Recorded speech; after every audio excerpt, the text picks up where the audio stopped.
with two longtime Russian rivals facing off for the first time this season.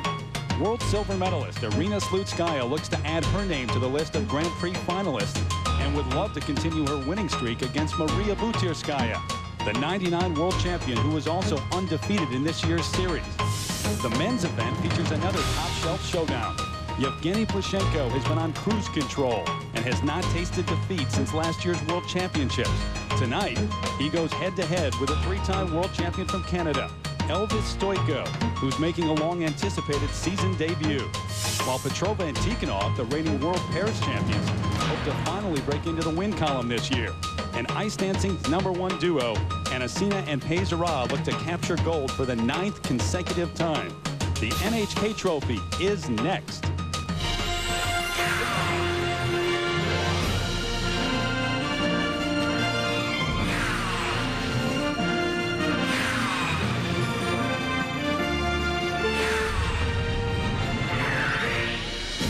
In the northernmost part of Japan, on the island of Hokkaido, we welcome you to the city of Asahikawa, a town of roughly 350,000 people, surrounded by vast areas of snow-covered wilderness.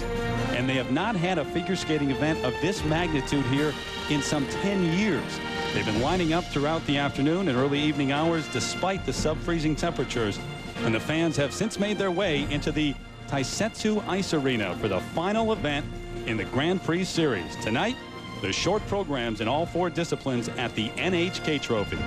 And hi, everybody. I'm Terry Gannon. The Grand Prix of figure skating is basically the regular season for those skaters hoping to vie for a medal at the World Championships later this season and ultimately at the Olympic Games. And if you have been with us at all over the past month and a half as we have traveled clear across the globe, you know that it all comes down to this competition here in Japan. After the NHK Trophy, we will know the 6 skaters or teams in each discipline that will qualify for the Grand Prix final in Tokyo in mid-February.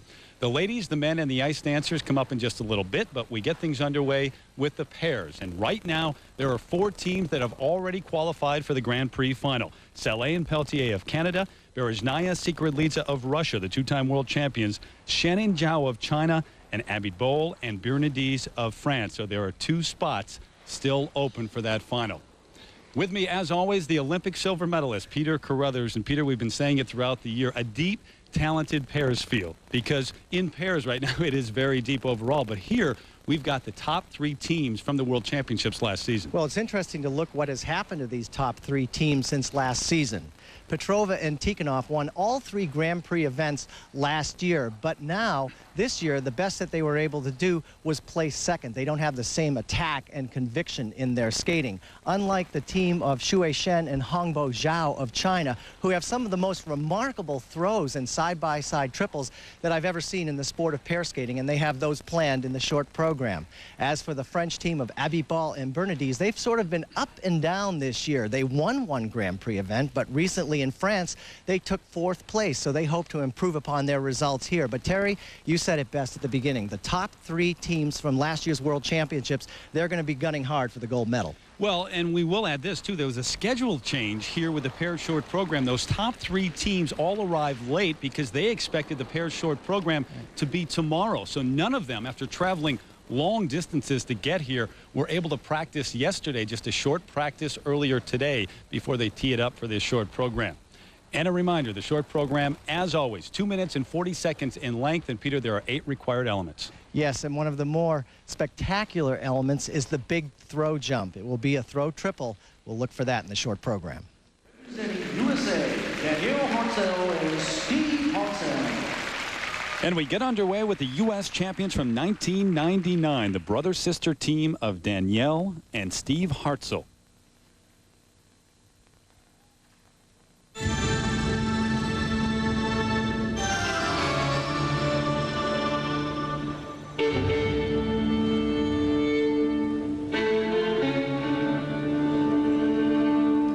They will open up with the backward outside death spiral.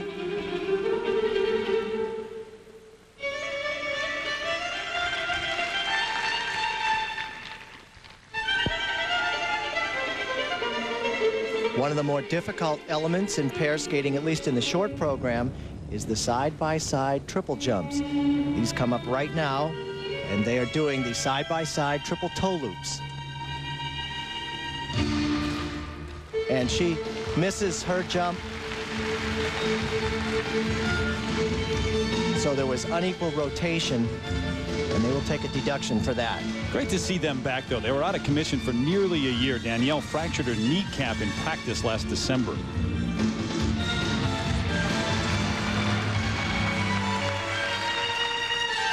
We saw them a few weeks ago at the Nations Cup competition in Germany. They placed 7th, but they were very excited just to be back in action among the best in the world.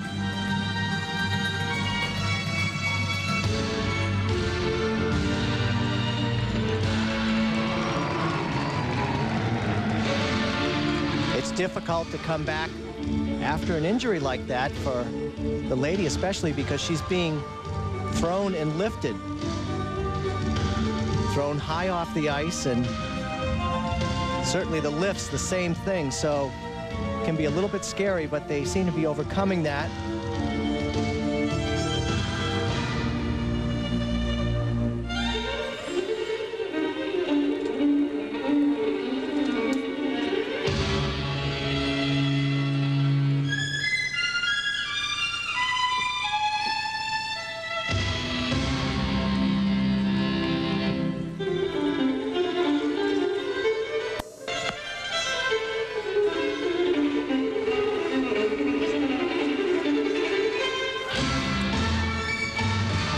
The split double twist lift.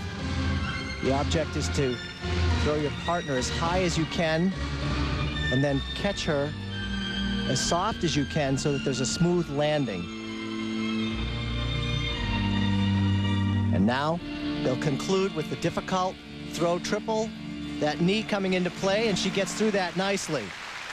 Well, she has talked about the fact that the mental aspect of coming back from that injury is really the biggest challenge. Every time she goes up in the air, she can't help but think about it a little bit, how she's going to land. So it is great to see them back and being competitive again. They'll make it tough for Ina and Zimmerman to win another U.S. championship in Boston.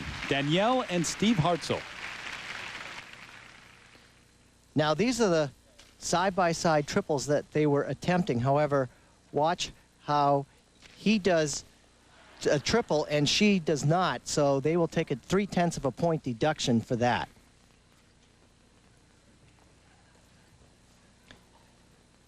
And this is the last item in their program. It's the throw triple Asahikawa. Again, forgetting about what's happened, and she gets through this really nice. She's got a good strong back to accommodate the force of that landing. There's one of the coaches, Johnny Johns, a former U.S. champion. By the way, Jason Dungeon, another guy who won 2 U.S. titles, is also one of their coaches. First set of marks now for required elements, 4.1 to 4.7, Peter. And the deductions taking their toll here on the first mark. It shows up in the required elements mark. And now the marks for presentation, 4.6 up to 5.2. So the comeback trail continues for Danielle and Steve Hartzell of the U.S. And when we come back, one of the top teams from China, King Pang and Zhong Tong, take the ice next at the NHK Trophy. Welcome back to Asahikawa, Japan, the second largest city on this northern island of Hokkaido. A snowy, cold night here. And a reminder, ESPN's coverage of figure skating continues January 18th and 19th. We'll have the State Farm U.S. Figure Skating Championships from Boston. 4-time national champion Michelle Kwan takes on rising stars Sarah Hughes and Sasha Cohen, while Todd Eldridge is back trying to get his crown from defending champion Michael Weiss and Timothy Gable. Coverage of the short programs begins on January 18th at 7:30 Eastern, 4:30 Pacific time. For more, log on to ESPN.com. Meanwhile, the pairs short program continues here at the NHK Trophy in Japan with one of the top teams from China, the '99 Chinese National Championships, King Pang and Zhong Tong. Skating to tango.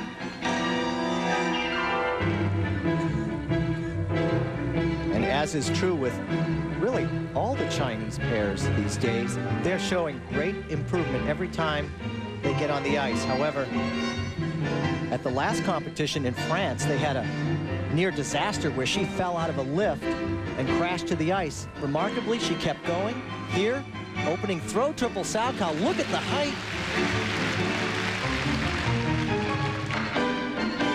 This is a team with enormous potential. We've seen it over the last year and a half, but they just have yet to really put it together. She's only 20 years old, and he's only 21. Side-by-side triple jumps, and she has a spill there. They'll get a hard deduction for that. But I think that they are looking up to Xue Shen and Hongbo Zhao as their idols, and those are two strong people to pick if you're going to look at anyone in pair skating.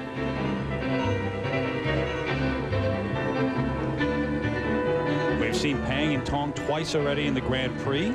They were 5th at Skate Canada, and then Peter mentioned the problems at Trophy La Ligue in Paris. They finished 6th there. Look at how high up in the air she gets. That really is impressive to the judges to see a lift explode like that at the top. This is the backward outside death spiral. Judges want to see the lady's head close to the ice on that. They could go a little lower for that.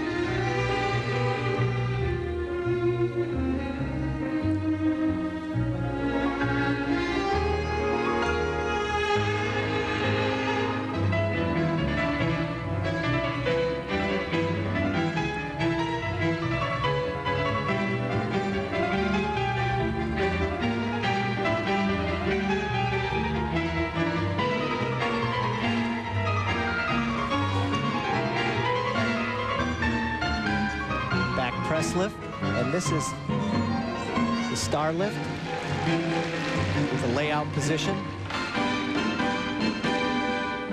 Unfortunate that they had that fall at the beginning of the program. Now they will conclude with their side-by-side spins.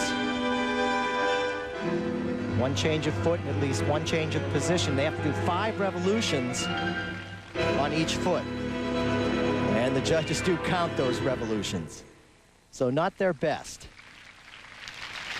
Well, they're both students at the College of Physical Culture in Beijing. They are also both from the skating mecca in China, Harbin, a city in the northeast part of that country. King Pang and Zhang Tong. This was the throw triple Salchow. I am so impressed with the height that she gets. Now watch the way she accommodates the force as she lands and then immediately skates out of the throw. Very controlled. And here's where the problem took place, the side-by-side triple toe loops. He does his, but not well, but she really has a fall, and they'll take at least 3/10 of a deduction there. But I love this.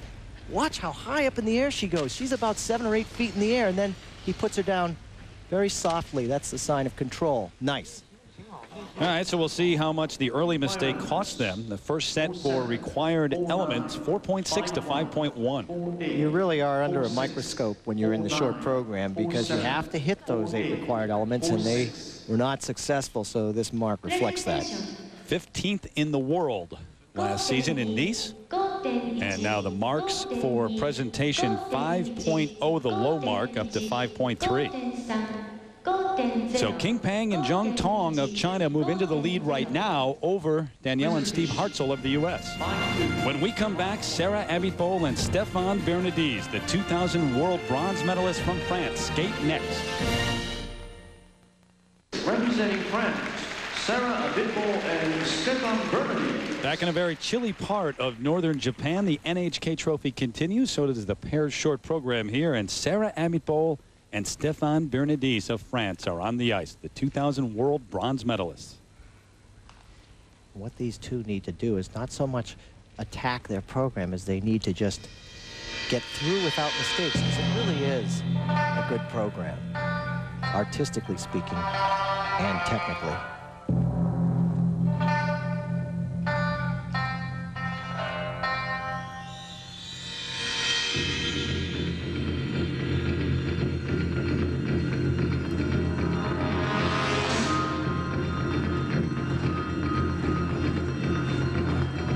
Opening side-by-side triples will set the tone for them. They get through. The judges want to see each partner skate close together on the side-by-side triples. You don't want to drift apart. Here, the split double twist lift. Very controlled. Be interesting to watch how they're able to keep it going throughout this program and the week here, because the long flight from Paris, even if you don't have a stopover, it's at least 11 hours, and they're one of the teams that did not arrive early, couldn't practice yesterday. They keep doing throws like that. That's the way to come in. Yeah.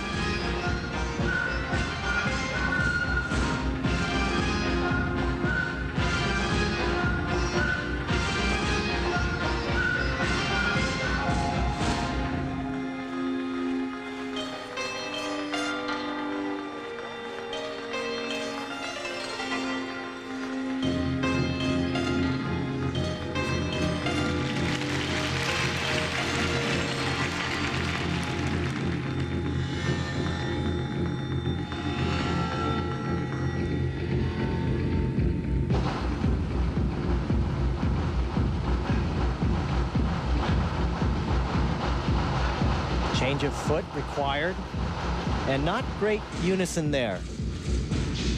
You may have noticed that they weren't spinning together at the same rate of speed.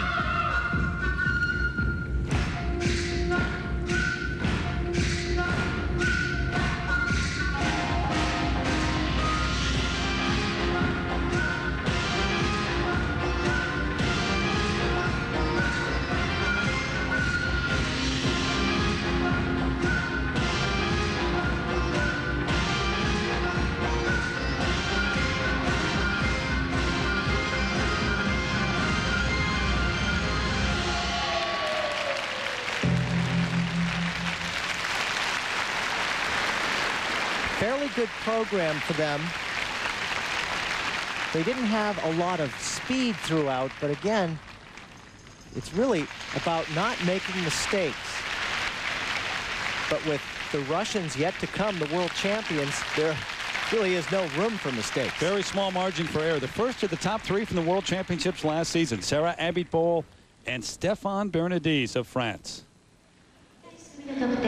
Here's a look at the side-by-side triple toe loops. Look for a touchdown. That is like a 2-foot landing on him. He is putting his hand down right there, so that will be a little bit of a deduction for them there. And then this is the throw triple loop. She has great height, good position in the air, very confident on the landing. 5-3, 5-6. Now, it's possible that they could end up being tied with two other teams overall in the Grand Prix with 12 points, but they won the Nations Cup competition in Germany, and that would break any tiebreakers. So they're in the Grand Prix final. First set, 5.2 to 5.7. And very interesting to see the Russian judge with a 5.7 didn't catch the hand going down on that side-by-side triple. And now presentation 5.3 up to 5.7. So Abitbol and Bernardis of France into the lead so far. Up next, Xue Shen and Hongbo Zhao from China. The two-time world silver medalist skate when NHK Trophy continues.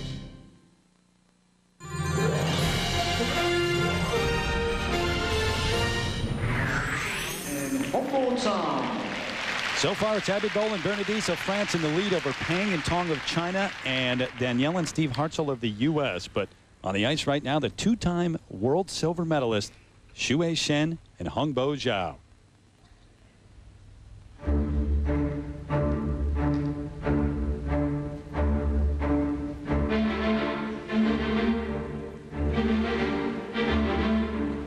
Something that makes this pair team so good is the fact that they really go after it. In other words, they don't hold back. They have a sort of abandon when they skate, but it's controlled. Here, the opening outside death spiral.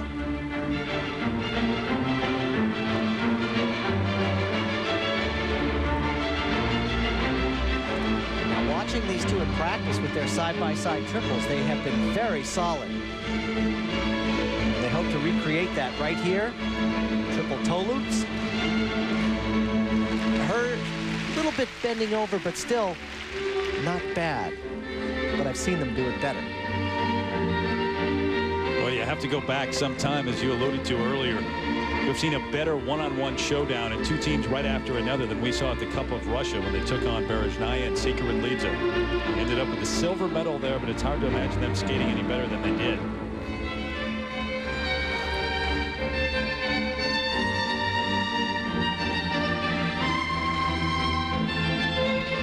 Check out the height she'll get on this. Just a walk in the park. These throws are huge. It's about 2.5 feet over the ice, traveling 15 feet, backwards on 1 foot. Very strong.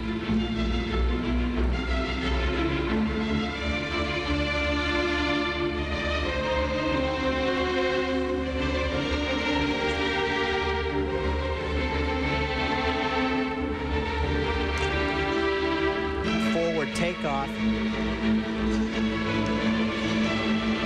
And the variation, very nice and difficult.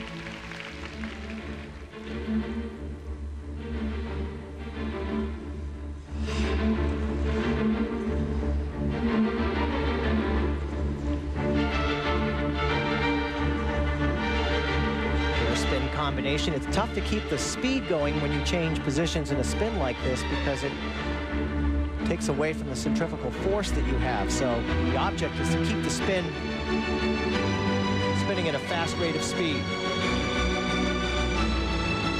And they conclude with a huge split double twist lift.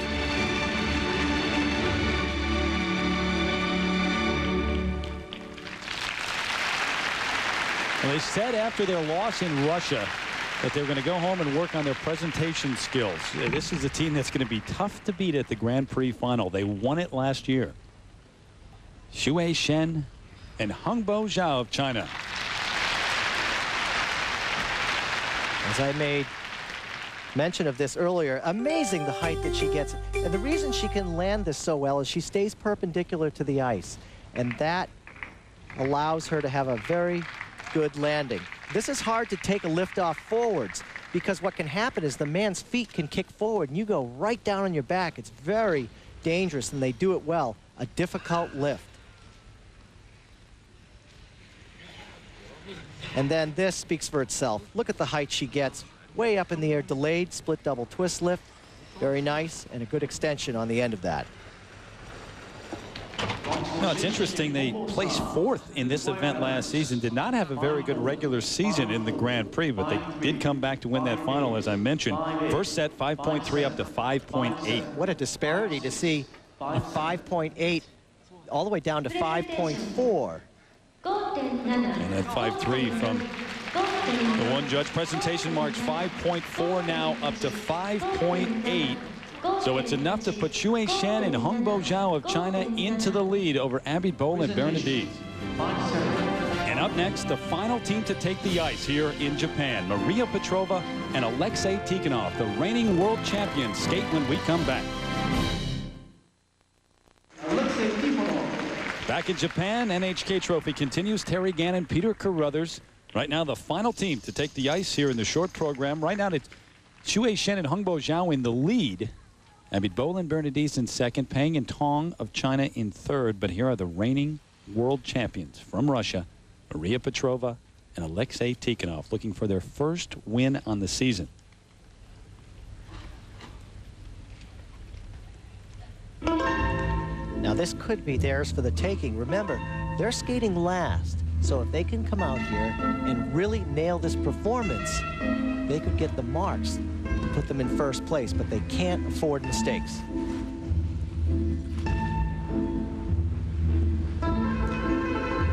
And they will open up with the very difficult side-by-side triple toe loops. Oh, was she determined there? A scratchy landing when you see ice fly up like that. Skater pitching forward, that's the teeth on the front of the blade stopping you from falling forwards.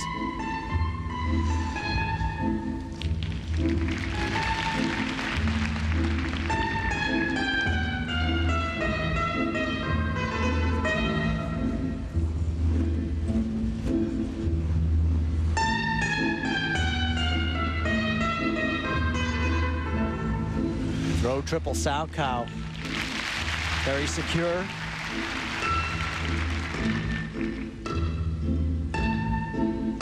won all 3 of the regular season Grand Prix events last season, then the world title, but they finished 3rd at Skate Canada this season and 2nd at Nations Cup. Now, these so far are very good spins because they were spinning together and they had a nice low position in the sit spin.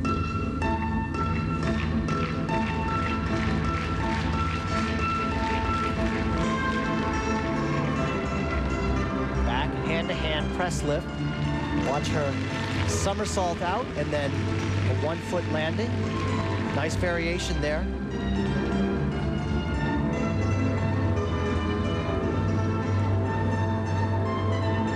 Backward outside death spiral, hard to do because the lady has to lift her left hip and yet lower her head to the ice.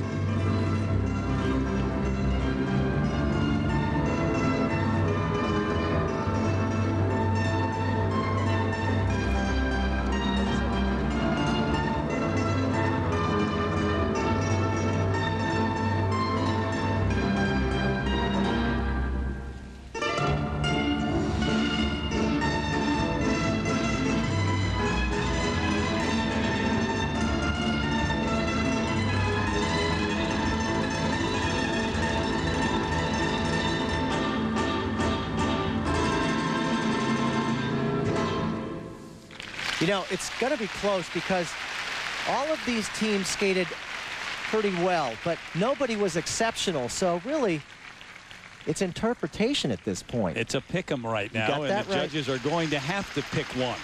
So Shen and Zhao in the lead. We'll see what the judges do with Maria Petrova and Alexei Tikhonov of Russia. Here are the side-by-side triple toe loops that were really very close to the judges.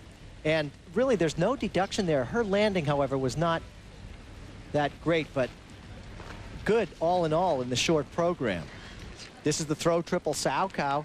Watch her back in the air. She has a nice straight position. And then a good back on the landing, perpendicular to the ice. That's just what you need.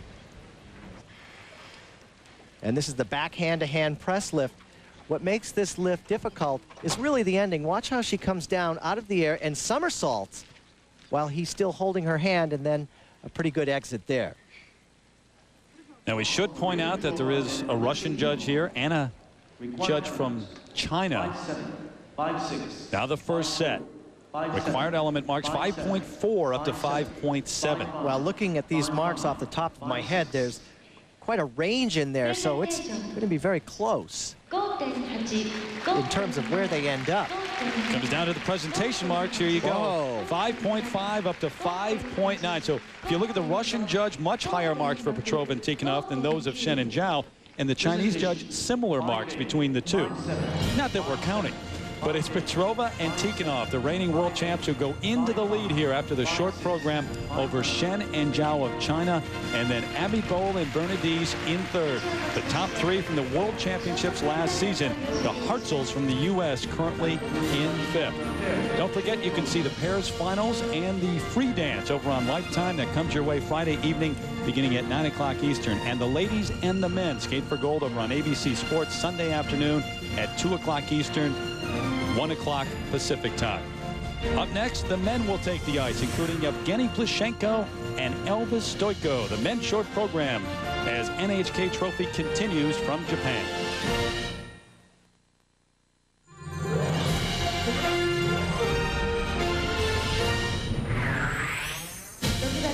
Welcome back, everybody, to Asahikawa, Japan. Taisetu Arena, the site for the NHK Trophy. The men on the ice warming up for their short program. This is the final event in the Grand Prix. And so far, as we look at the standings, 3 skaters have qualified for the Grand Prix, including 2 Americans, Timothy Gable and Todd Eldridge. Matt Savoy with a good chance to get to Tokyo as well. Evgeny Plishenko trying to secure his spot here in Japan. Hi again, everybody. I'm Terry Gannon. Breaking news concerning the men's short program and the entire event here in Asahikawa. The 3-time world champion Elvis Stoiko from Canada made the long trip over here for his much anticipated and delayed season debut. That debut was delayed because of his injury to his left Achilles tendon. He has struggled with that throughout this entire season. And just a few moments ago, we learned after a practice right before this short program that he has been forced to withdraw. Peter Carruthers has made his way over to have a word with him right now. Thank you, Terry. Elvis, what is the situation with the injury? Well, as of now, it's the left groin. It's been aggravating me a little bit. It's not torn or anything like that. It's just tight, and it's kind of pulled and strained. Practice one day, if I haven't done a lot, the next day is fine. I can do triple axels and quad toes. The day after that, it's sore. Don't want to go up, and if I pushed it any harder, I could feel it would cause some problems. The doctor said the same thing. It could go further. I've had this before on the other leg. I know what it end up being, so I don't want to stress it. Definitely not what you want in your season, but looking forward to the World Championships, how's that going to affect you? I don't think it'll be a factor. I've got a lot of good time now to heal up before nationals. You know, it's going to be a chance for me just to heal now. If I did skate, you know what it's like with adrenaline. You don't feel anything, you go out, but you feel it after. And I could cause some more damage if I can't feel anything while I'm out there. And that was a decision I had talked with Ushi about. I know how I am under pressure. I'll push it and I'll go for it. I don't want to do that here. It's not worth the risk. Pressure skater you are. Good luck, and I hope you have a good recovery. Thanks a lot. Terry, back to you. All right, Peter, thank you. So the injury now, a groin injury. It started down in the Achilles tendon, but Elvis Stoico not able to compete here. And that leaves Yevgeny Plushenko in a familiar spot. The Russian has been the overwhelming favorite in every Grand Prix event in which he has entered. And he is once again with no clear rival, trying to win his third gold medal in the Grand Prix and secure a spot in the Grand Prix final. Well, the men's short program, as always, 2 minutes and 40 seconds in length, worth 1/3 of the overall score. And there are 8 required elements here. The quad is allowed in the short, and it is always a major factor.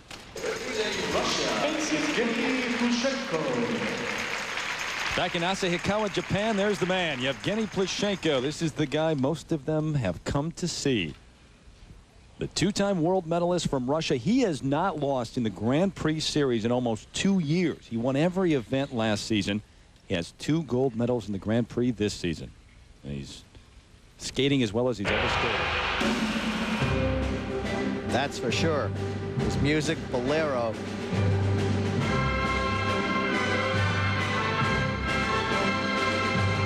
It's almost just like another thing to see him do a quad. Here it is, the opening quadruple toe loop, triple toe loop. Look at that, you know. He gives you that little flick at the end just to let you know everything's under control, and it was easy. He does. We've just seen him on the Grand Prix get better and better.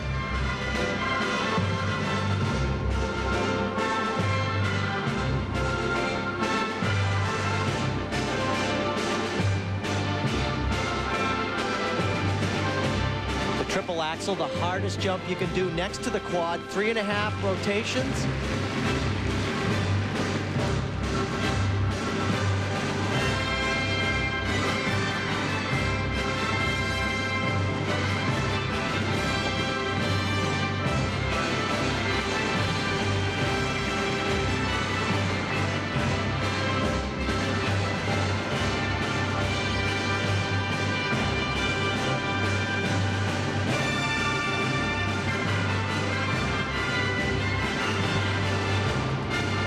Amazing steps right there.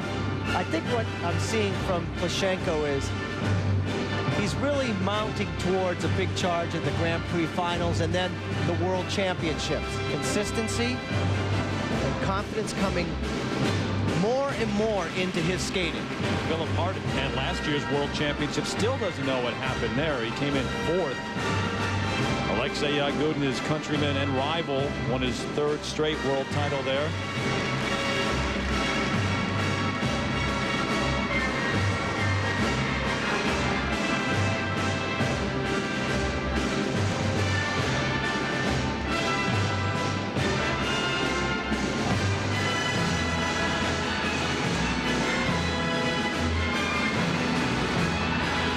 See, that shows a lot of energy. He's in great shape. And you know, he's not afraid to let his competitors know how good he is, too.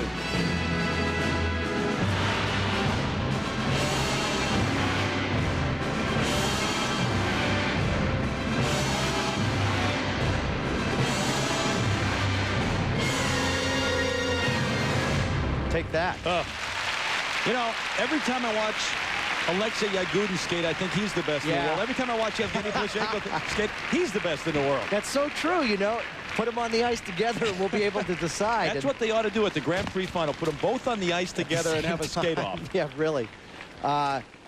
This guy has just been so impressive. Wow. Only 18 years of age. From Volgograd, Russia. He now lives in St. Petersburg. Yevgeny Plushenko. Boy, does he just motor into this. This is the quadruple toe loop. Look at the height that he gets. And he has such good check. That means he stops the rotation, sets himself up nicely for that triple toe loop. As you said, a little hand flick there to show that, hey, man, it's easy to me. And here's another look at him really getting those feet together to get that rotation going, and that left leg coming back to stop the rotation, then right up into the triple toe loop. Perfect. And then this is an edge jump. This is the triple axel. You don't jab your foot in. You have to edge off the left foot. 3.5 rotations. A little forward, but still, he's so strong. No problem. No reason to save the marks now and leave any room at the top if you're a judge. First set, look at how high those are. 5.8s and 5.9s. Just huge marks. Very good for him. You know, he's 2-0 on the Grand Prix, and no doubt he's probably going to go to 3-0 after this competition. 3-0, he needs a third hand right now for those flowers. He's got teddy bears, flowers, everything else. Presentation marks now.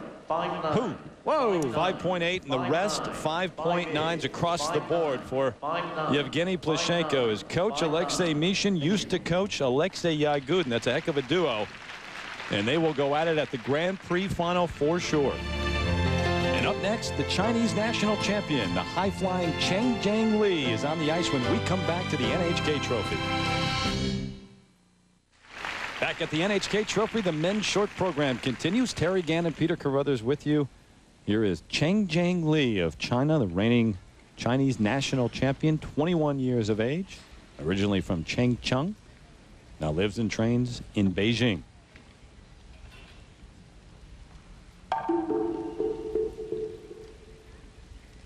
And this man went into the history books when he became the first to land a quad in the short program. He did that at the Four Continents competition back in '99. So let's see if he can hit his quad here. Toe loop. Wow, look at that. Just terrific.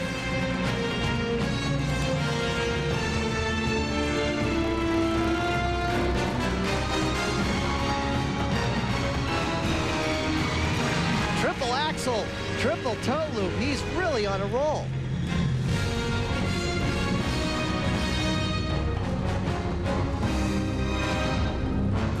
Got great ability. His problem has been inconsistency. He was 9th at Skate Canada early in the year. He's just awful. There's no way to whitewash him. I was just thinking about that. What a turnaround this is for him. I think the writing was on the wall for him at Skate Canada, and he has gone home, worked hard, and got his jumping technique back. That's why this Grand Prix is such a good thing, incidentally, leading up to the World Championships or the finals. It really gets these guys in good shape early in the season. If you're a Michel Kwan, though, someone who's been around for a long time, Alexei Yagudin, is there a danger in peaking too early? Absolutely, there is a danger. But look at Plushenko. He just gets better and better as the season goes on. So there's two schools of thought. You know, you can skate defensively leading up to the World Championship and the Grand Prix finals, or you can go for it 100% the way Plushenko is and just improve. Well, I'll leave it alone after this, but Plushenko may have peaked too early last season. That's true. He came in 4th at the World Championships. So we'll see.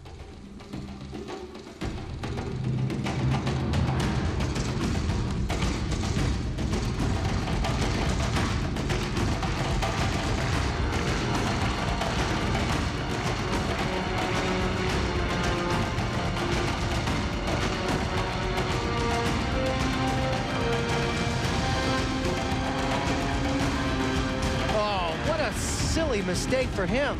A very easy, what should be an easy double axle. He just got his feet wrapped together and didn't check out. He has to take a 4/10 of a deduction there. What a setback. Too bad. Oh, my. He's going to be saying, what was I doing? That's what he's saying right now. Oh, my gosh. He's saying it right now.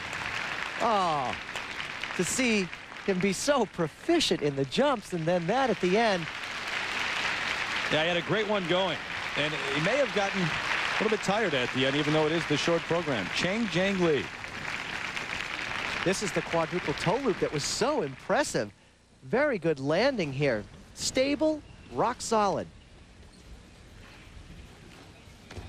And then what makes the quad rotate so fast is not necessarily the height you get, but how fast you get your arms and legs together to generate the rotation. He does that very well. Plus, he does have a lot of height. And then here, this triple axle, just huge, with a big triple toe loop on the end of it. I mean, he was just sailing through this program until he got to the easiest jump in his program, which is the double axle. His feet don't check out. He just has some kind of a moment of, I don't know, lack of concentration, for no other words. Strange. And now the marks for required elements, 5.0 to 5.2, Peter, and you see where that certainly hurt him there. It did. He regrets that mistake in a big way. And presentation marks, 5.3 up to a high mark of 5.7. So Lee into third place for the moment. Up next, the young Russian with a chance to make it to the Grand Prix final. He's got to skate well here, though. Ilya Klimkin skates when we come back.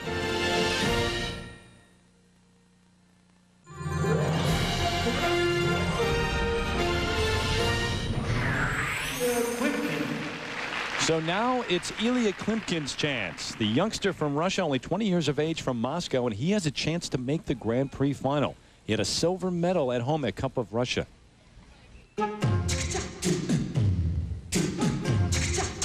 The junior world champion from 1999. And since he came on the stage at that point, everyone has pointed to this young man and said, here's a guy with a lot of potential. It's just hard to break through in Russia. The field is so deep. Opening up on his quad. Oh, he didn't check the landing. In other words, the arms have to come out, the left leg has to go back to stop the rotation, and he did little 3 turns into the second jump. And that will cost him 1/10 of a point off the first mark. 1/10? Yeah. That's it? Yep. Why even mention it? Like that? Yeah, well, that's what the short program's all about. You have deductions for mistakes that fall within the jumps, spins. Still get a 5.9. I see what you're saying. It doesn't work like that, though.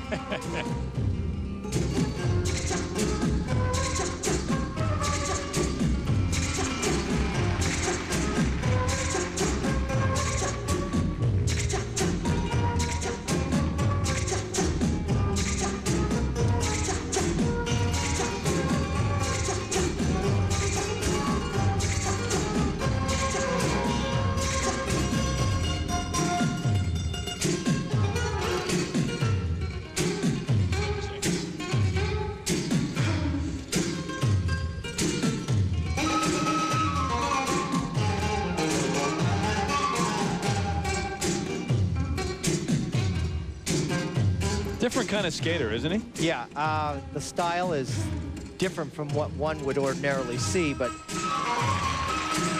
That was certainly different. yeah, that was actually invented by Mr. Frick in the old days in the ice volley. Comedians used to do that in the show. Mm-hmm.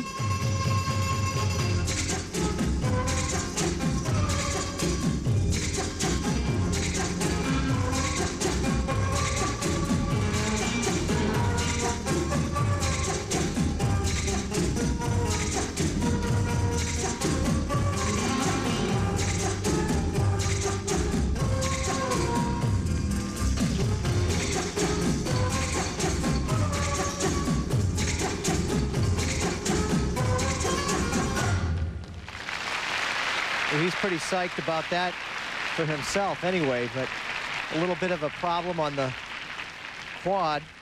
But if he places Peter 4th or higher here, he's got a really good chance to go to the Grand Prix final. At least he would have a shot at that point anyway. Ilya Klimkin of Russia. Skating up into the quad. He gets good height, but starts to lean. See that lean? That's why he kind of does these strange little 3 turns. He wanted to jump right up in the air after the first jump, but that didn't happen, so he'll take 1/10 there. Not much of a deduction, but still, you don't want any deductions. And here's the Mr. Frick move that I used to see as a kid growing up in the Boston area when ice capades or ice volleys would come into town. But he incorporates it as a move into his program. So he's a vintage skater, I guess, bringing back the old days. Some of the moves, at least. First set of marks now, 5-2 up to 5-6. 5-6, 5-5, 5-3. Pretty wide range. Quite a wide range, up to 5-6 to 5-2. That deduction hurting. Presentation marks now 5.4 up to 5.7. He's pumped. He likes it. Ilya Klimkin right behind Yevgeny Plushenko. He's in second place at the moment. Takeshi Honda taking the ice, one of the hometown favorites from Fukushima, Miyagi, Japan, the 3-time national champion of this country. He was 6th at the '99 World Championships.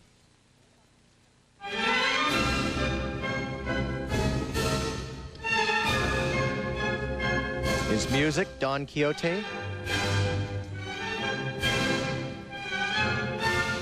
I talked to his coach, Doug Lee, and I said, asked him, when is it going to come together for Honda? When is he going to put all of the jumps in one program and have excellence? He said it could happen anytime. He's trained and ready. Here, the quad toe, double toe loop combination.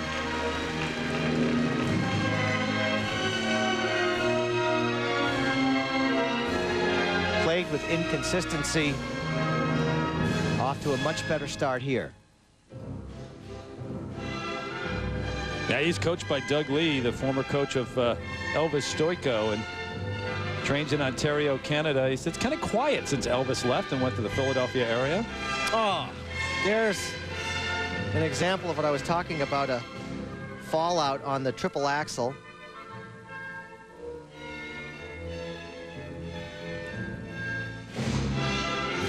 He's got a wonderful freedom to his skating when he's on the ice. A good look of dance within his skating. And really, when he's in practice, he's very good with the jumps.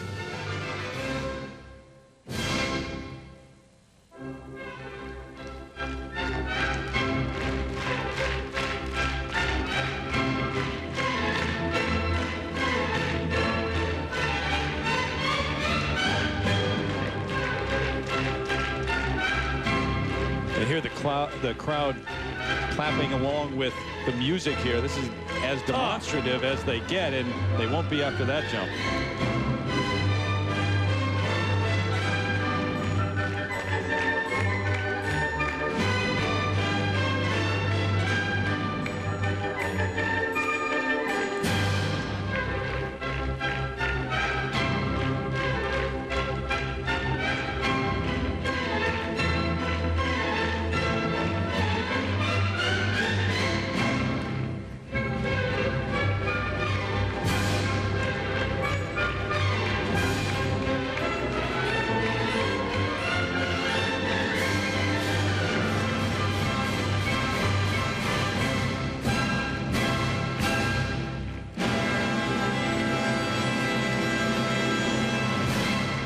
He's got everything you need to be a champion, except sometimes the ability to stand up and handle the pressure that falls on him. Youngest Japanese national champion at the age of 14 back in 1996. Great potential, but maybe a blown opportunity here, too, because he had a chance to qualify for the Grand Prix final. Didn't take advantage. We'll have his marks when we come back. Up next, Trifon Zivanovic, the current U.S. bronze medalist, skates when the NHK trophy continues. Your top two right now in the men's short program, well, there they are. Yevgeny Plushenko on the right, Ilya Klimkin on the left, both from Russia, and both are very good so far. Just watching now. Required elements, 4.3 up to 5.2. 5-6, Not 5-6. good scores for him to see. Low of 4.3. 5-6. Really a setback. Takeshi Honda, presentation marks 5-1 up to 5-7. He's all the way down in 5th place at the moment. Trifon Zivanovic. There is a skater from the U.S. here, and he's on the ice ready to go right now. The 25-year-old from Los Angeles, Trifon Zivanovic, the current U.S. bronze medalist. We saw him at Skate America earlier in the Grand Prix. Did not have a good time of it there in the altitude in Colorado Springs. Came in 8th. Trying to improve on that now.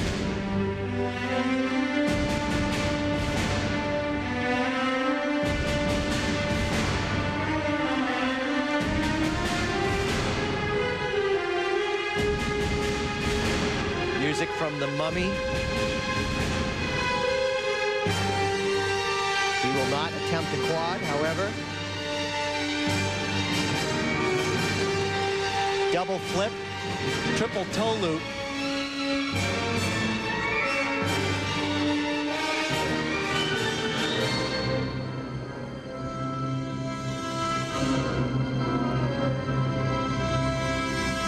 Here, the triple axel.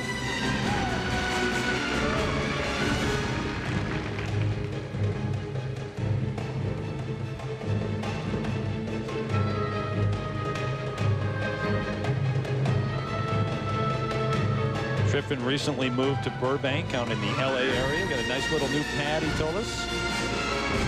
Long trip over here to Japan.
Triple Lutz at the end of his program.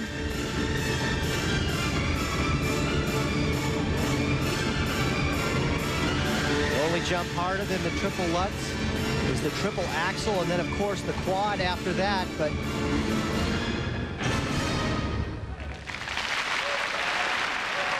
a pretty good program for him. The speed throughout maybe could be improved. In other words, how fast he skates, but pretty good. Yeah, and the early mistake maybe took a little bit of the edge off, though. He got through it, though. Trifon Zivanovic of the U.S. This was his opening jump combination right here. Right foot going in, and it's only a double flip, and then followed up by a triple toe loop. However, that is acceptable since you can do a double with a triple. And then this is the triple axel, 3.5 rotations. Very good there. There he is along with his coach now, Gary Visconti, the two-time U.S. champion. First set of marks for required elements, 4.5 from the French judge, up to 5.4. A very low score of 4.5, considering that he had up to 5.2, a big disparity there. And now presentation marks. Look at the wide range here, Peter. I get a 4.6 from the French judge. So wide ranges on both sets of marks for Trifon Zivanovic, and right now that places him, well, he's in 6th place at the moment. Won't be happy with that. 5-4, 4-6.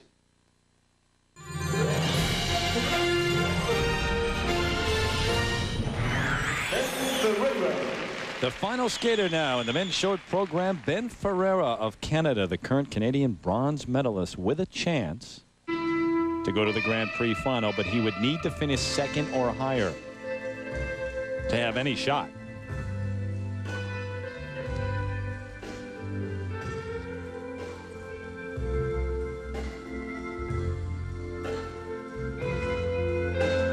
Really nice opening triple axel, triple toe loop. 3.5 rotations on the first jump, another 3 on the second, so very explosive in the beginning here. Triple Lutz, very nice.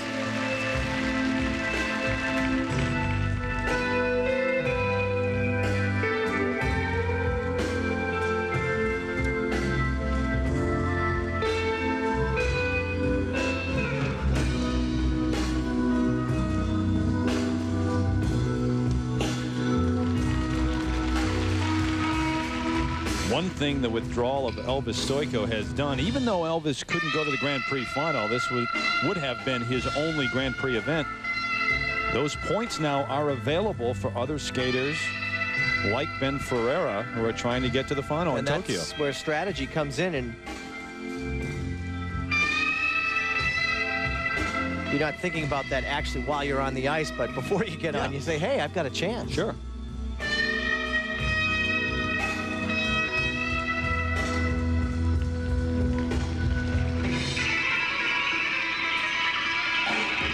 Are you thinking about the $30,000 first place prize money when you're on the ice? I only did that when I was a pro.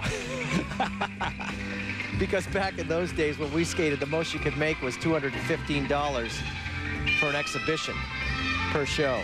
Yeah, it's changed just a little bit. All the power to him now. How did they come up with $215? That anyway? was what the ISU thought was a fair fee for our services when we would tour around, and that was it.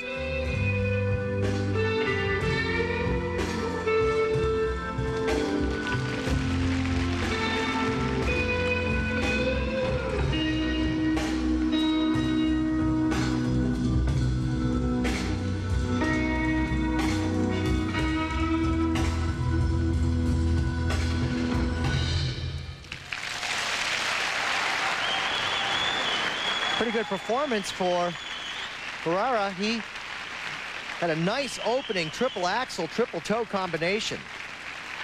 And a very nice reaction from the crowd here in Japan. Good hand for the 21-year-old from Edmonton. And here's a look at that triple axel. Really gets up in the air nicely and stops the rotation, enabling him 3 rotations for the triple toe loop. So he really got things moving nicely here, and then also followed through, right foot picking in, just the way a pole vaulter would use his pole to get up in the air. Very nice there, confident landing, good run out. All right, here are the marks now for required elements, 5.1 to 5.5. 5.5. Well, listen, these are good scores for him.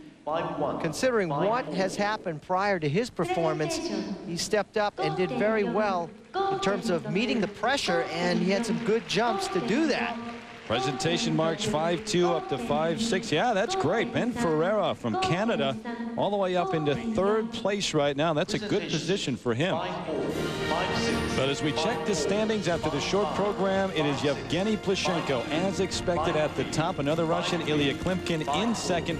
Then Ben Ferreira from Canada in 3rd. Don't forget, the men and the ladies skate for gold Sunday afternoon on ABC Sports. Our coverage begins at 2 Eastern, 1 Pacific time. Up next, the original dance, including the reigning world champs Anasina and Peisera.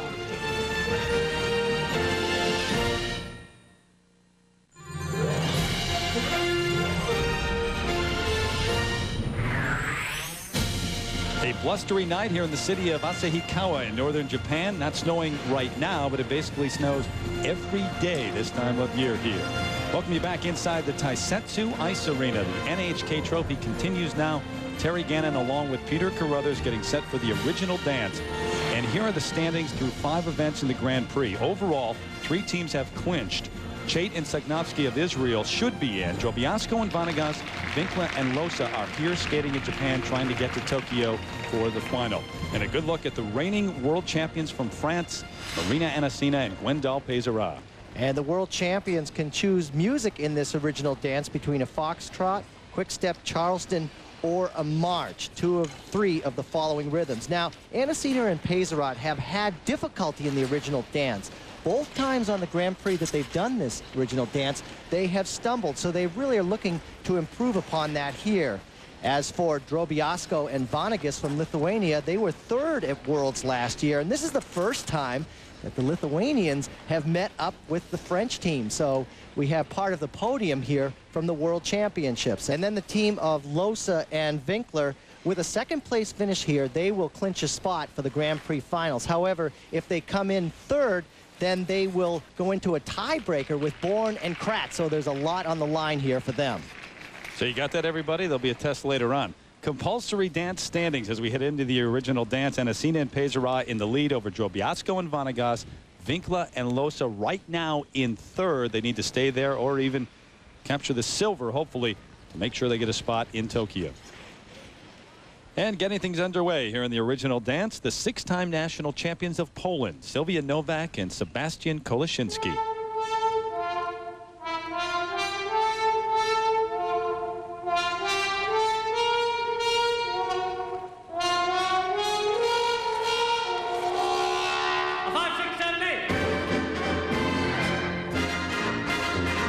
His team in 5th place after the compulsory dance. We saw them at the Cup of Russia a few weeks ago. Disappointing finish for them there. They placed 7th. Starting out with the straight line step sequence, judges checking out to see how stable they are on their feet individually. Later we'll see them hold hands and do various dance holds throughout the step sequence. Is it much harder, Peter, when you are closer together like that, holding hands? It's just a different type of skating. When you're close together, there's more danger of tripping over your partner's feet, but when you're apart, you have to make sure that you have good agility and show a lot of coordination.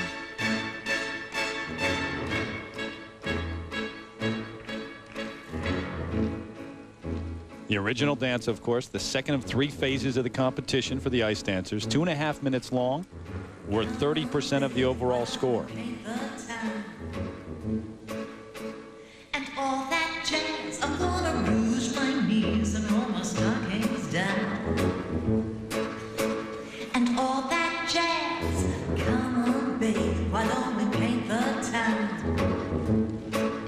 A little slow, oh, right there. Ooh. That's a, now right now the judges are counting 1001, 1002.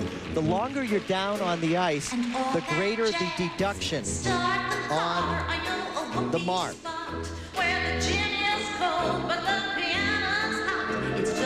Plus, it just ruins the overall effect of the program, doesn't it? It really does, and I was just about to mention they look a little sluggish with their footwork. And when that happens, it's easy to catch an edge and go down.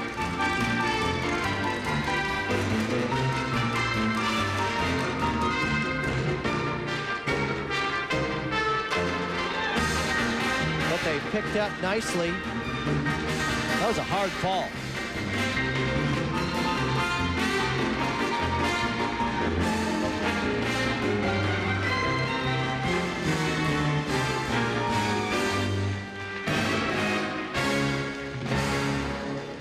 So when a couple falls for 5 seconds or less, there's a 0.3 of a point deduction.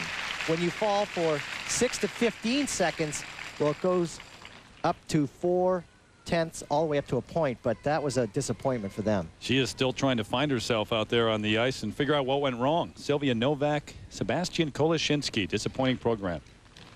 Now, when the couple falls here, what the judges do is they count 1001, 1002, 1003, 1004, 1005. So that could be 0.3 of a point. If it's more than 5 seconds, it's 0.4 to a whole point. And he can't be saved by the bell here either, by the way. Now the first of 2 sets of marks. In the original dance, the first set is for composition, 4.6 up to 5.2. And it's clear that the deduction taking its toll on the first mark. However, the presentation mark should be higher. And here they are now, 5.0 up to 5.5. So they are higher, but certainly not what they wanted. No, Sylwia Nowak and Sebastian Koleszyński did not see the marks they wanted to get here in Japan. Up next, the 2000 U.S. bronze medalists, Debbie Kagel and Oleg Fedyukov, take the ice when we come back to Japan. Representing USA, Deborah Kagel and Oleg Fedyukov. And the team that's in 8th place after the compulsory dance, they're from the U.S., the U.S. bronze medalists, Debbie Cagle and Oleg Fedyukov.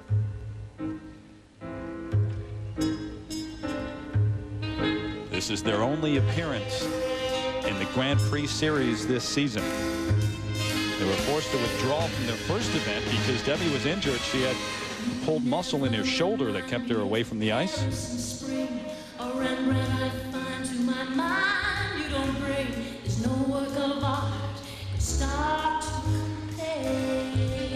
So this is truly a comeback for them, testing the waters in competition after this injury. Not easy to do.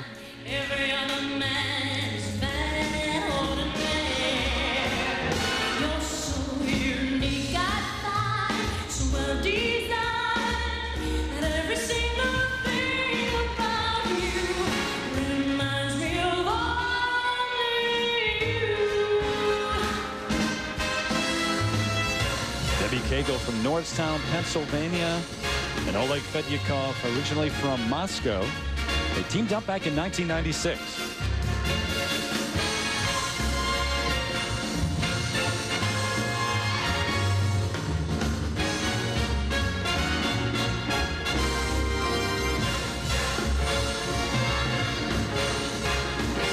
This is their straight line step sequence, and what they're going to want to try to do is make this faster and show more difficulty within the steps. We'll see teams later on that have that. Never remind me of anyone who reminds me of anyone other than you. They train, by the way, in Aston, Pennsylvania, the same rink with the same coach as Elvis Stoiko. You know, when you're developing parts of the program, you can spend weeks just coming up with the one step sequence that goes down the ice, as this one does here. You have to break apart your program and work on it in sections. That's all. That's all. That's all.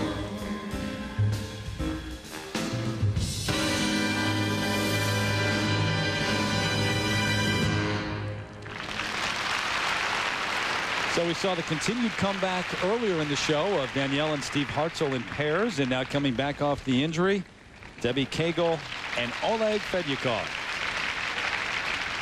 We'll come back and check the marks for the Americans, and then an important performance for the German national champions. Kathi Winkler and Renee Losa take the ice, fighting for a spot at the Grand Prix final next.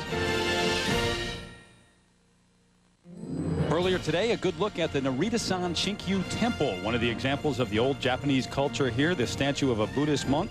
Worshippers come and leave their offerings in the hopes that their prayers will be answered. And a reminder, ESPN's coverage of figure skating continues on January 18th and 19th. We'll be at the State Farm U.S. Figure Skating Championships in Boston. Four-time national champ Michelle Kwan tries to hold off the younger generation there. Todd Eldridge trying to get his title back from the two-time defending champion Michael Weiss. Timothy Gable will be a top contender, too. Coverage of the short programs begins on January 18th at 7:30 Eastern, 4:30 Pacific. For more, log on to ESPN.com. And the original dance continues. Debbie Cagle, Oleg Fedyukov looking at their marks now. The first set, 4.7 to 5.0. And you just heard him say first time competing, so they are just glad to have gotten through this dance, and not the difficulty that we're going to see from the world champions by any means. And you saw the presentation marks there as well.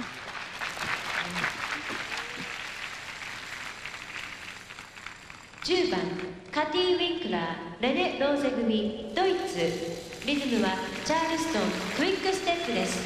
So now a critical performance coming up for Kathi Winkler and Renee Losa of Germany.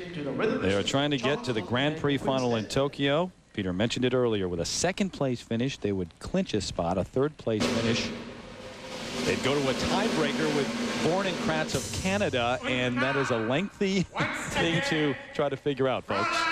They're in third right now, though. And the matter at hand is the music from Cabaret, Hot Honey Red. And they really execute the character well with difficult steps.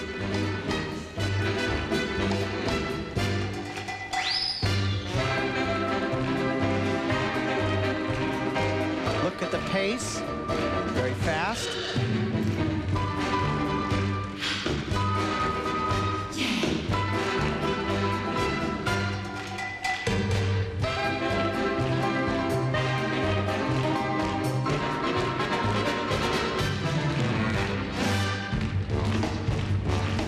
Bit of a disappointment at Nations Cup in Germany, in their home country. They placed 4th, but that was a non-scoring event for them.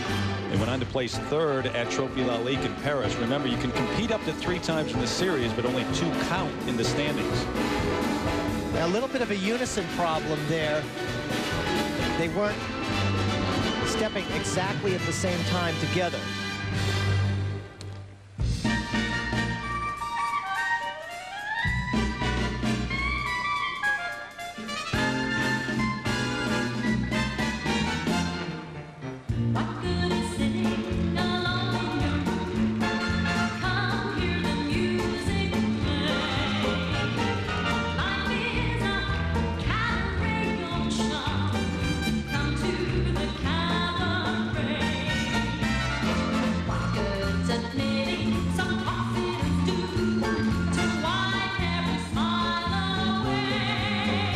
When you're skating together, you don't want to have a lot of separation between the upper bodies. The closer together you are, the more that can go wrong, but it creates a nicer look.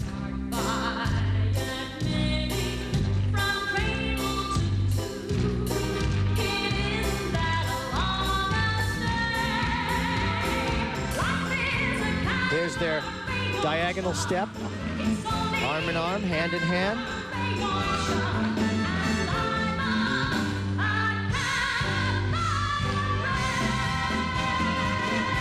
And their dance lift that concludes. A lot of character within the dance, but a little bit of a unison problem in there on the steps. You do see a difference right away, though, but when they take the ice between a Winkler and Losa, some of the other teams trying to work their way up the ladder. Well, they have a lot of expression within their skating, and they really sell the character, and that comes from experience. Kate Winkler and Rene Losa. What the judges are looking for is to see that they're together, and you can see that they're kind of out of step here, not as sharp as it could be. Very slight, but in the world of ice dancing, you have to be right on. All right, now we see what the judges think. As Rene Losa says hello to someone back home. Composition marks 5.3 to 5.6. 5.3 from the Polish judge, picking up on the unison problem there. But again, their presentation was good. Up to a 5.8 for presentation, that from the U.S. judge. So Kate Winkler and Rene Losa, good original dance here in Japan. And up next, Margarita Drobiazko and Povilas Vanagas from Lithuania, the reigning world bronze medalists, skate when we return to Japan.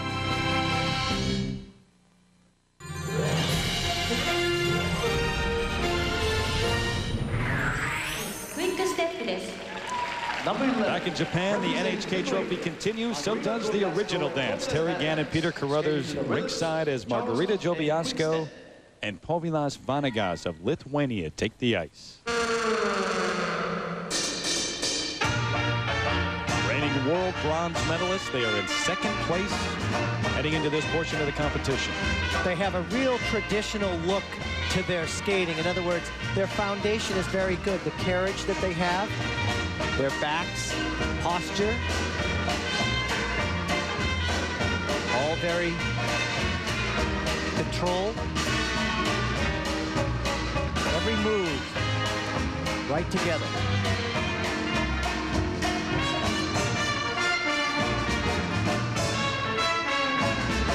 C'est elle qui pilote, c'est elle qui capote, c'est moi qui vais sur le gazon. There's the dance spin. Have to have 3 revolutions on there, and they usually make that. Si l'on fait une station chez le bistrot pour l'installation, c'est elle qui picole, tout le monde going down the ice on the straight line step. Good unison.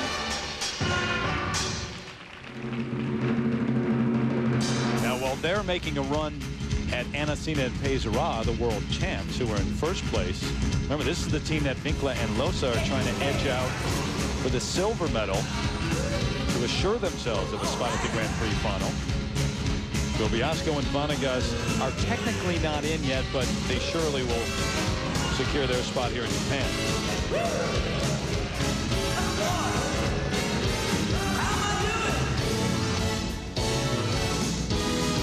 They have a great look in that they can really explode, accelerate fast out of these difficult steps. Look at the speed they're carrying over the ice. Turns, changes of direction, hard to do.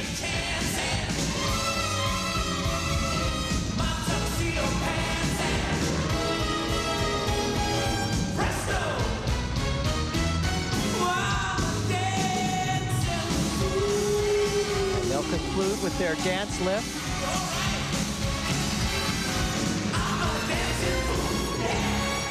A very good performance for them, and it's interesting in ice dancing. You see so much originality in the lifts that they do, and that's key to impress the judges. And we'll see what the judges think here, because remember, Anasina and Peisara have had problems with their original dance all season, and this is the highest ranked team to test the French team all year long. Drobiazko and Vanegas of Lithuania. Here's the dance lift. The key to this is not to let it get out of control and spin too fast, but he stays right over his feet, very centered. Nice job there.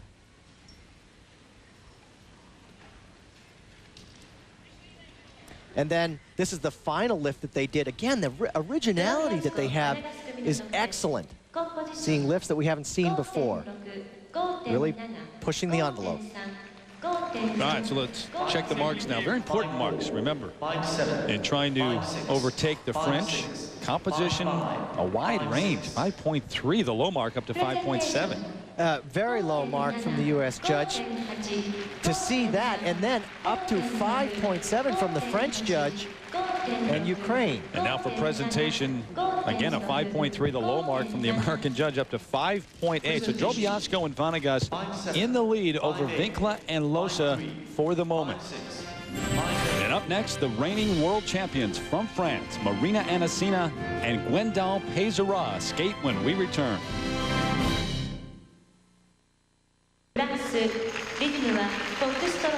Back in Asahikawa, Japan, and the headliners taking the ice now in the original dance. The final team to compete tonight, Marina Anasina and Gwendal Peisara, the reigning world champs. They have not lost all year long. In fact, they have not lost in almost 2 years now.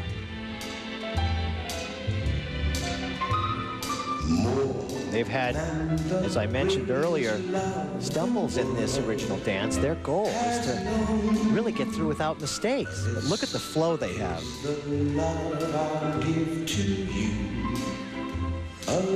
The flow meaning the glide across the ice, the effortless look. And my heart is very sure no one else could love you more. I know I never lived before, and my heart is very sure no one else could love you more.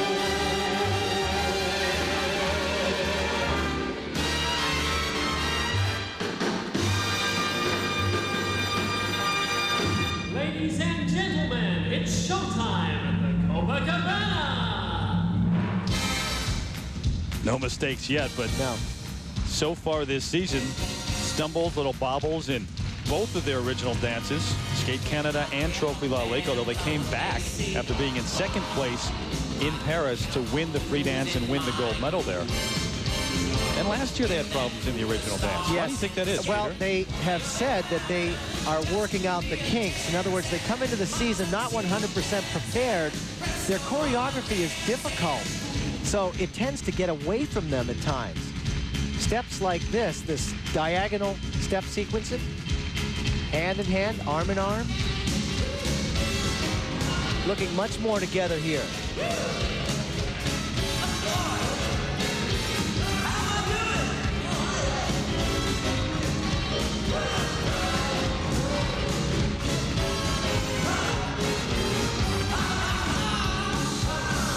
Now we see them step apart from each other, and they're a little bit of a unison problem, not as tight as it should be. So they still have a little way to go with this. Conclude with their dance lift. Sigh of relief, perhaps, though, that there wasn't a major mistake, and they don't have to answer all the questions afterwards. It's better. It's a very aerobic dance in that it takes a lot of energy and stamina to get through, but through that difficult step sequence, not together. It will be interesting to see what the judges do, though, with Anasina and Peisera. Here's the lift that they do. One thing that's good about this is the coverage it has across the ice. In other words, it really travels a lot, showing good control.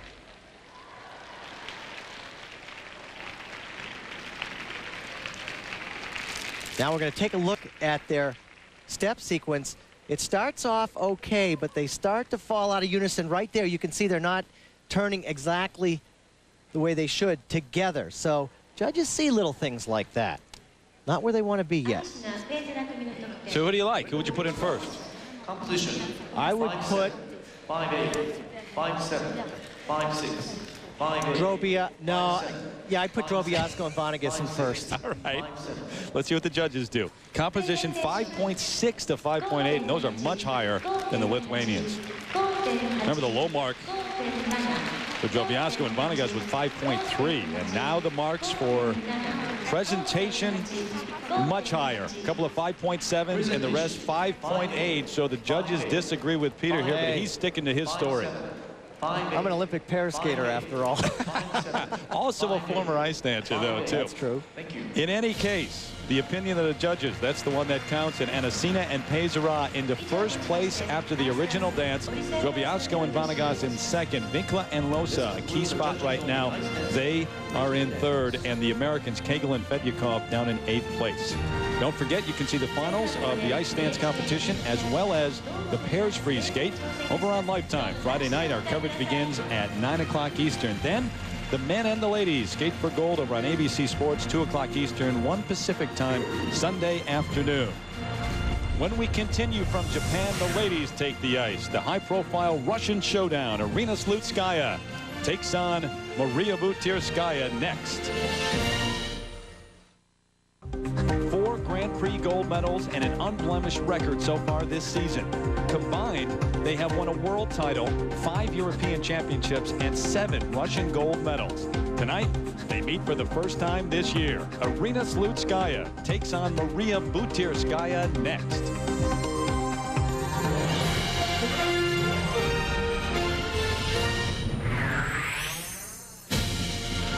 Welcome back, everybody, to Asahikawa, Japan. A busy night here, and there's one thing that's for sure. None of us will be driving the streets on this evening. Number 1, the snow. Number 2, they drive on the opposite side of the street here in Japan.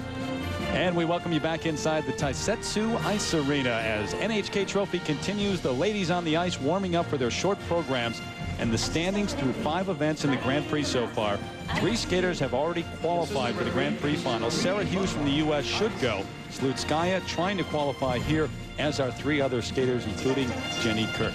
Again, everybody, Terry Gannon back with Peter Carruthers. Slutskaya, Butirskaya has a nice ring to it, doesn't it? It definitely does. They have met many times throughout their career, but this is the first time this season. How do you split them, Peter? Well, it's interesting to see Slutskaya and Butirskaya going against each other for the first time. As far as Butirskaya is concerned, she's won 2 events on the Grand Prix, but last week in Paris, France, she should not have won there. She is not skating her best. She has the world champion factor going for her. The judges, in other words, holding her up even when she doesn't skate her best. So in terms of performance, maybe you give the edge to Slutskaya a little bit. You would in some ways, because Slutskaya has what she really needs, and that is a big win against Michelle Kwan. Yep. She beat her at Skate Canada. Her confidence is definitely running high, so it'll be interesting to see how they go together.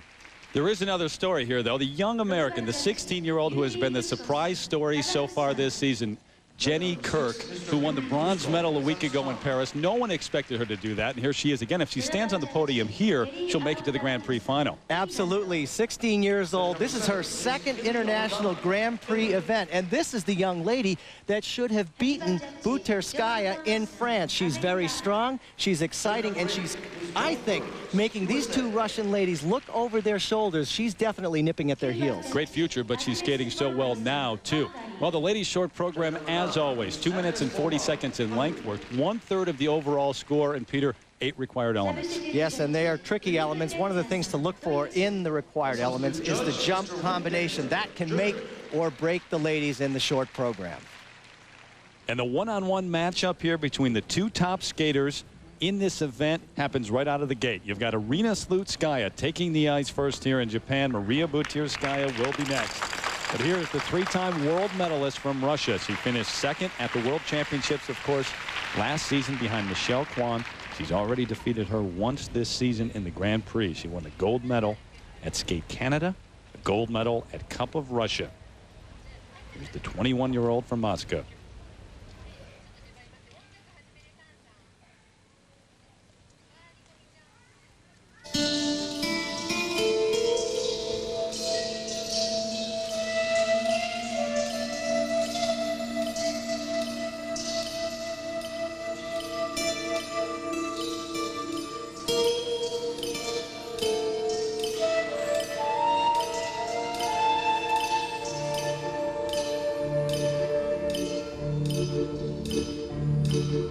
She will begin with the triple Lutz double loop combination. That's the best I've seen her do that. The run out on the landing, very secure and good glide across the ice.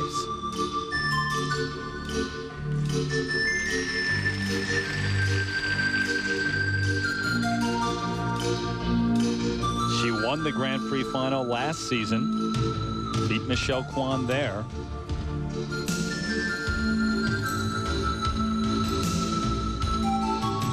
Now the triple flip, right foot picking in to get her up in the air. She's just really into her game here. Good rhythm, good timing. Watch where she takes this spin all the way back, both hands grabbing the blade.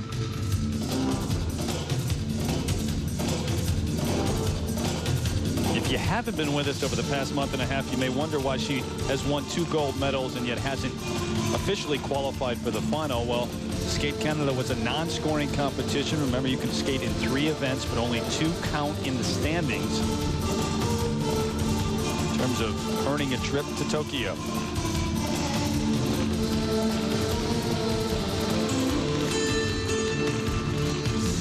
Spinning nice and fast.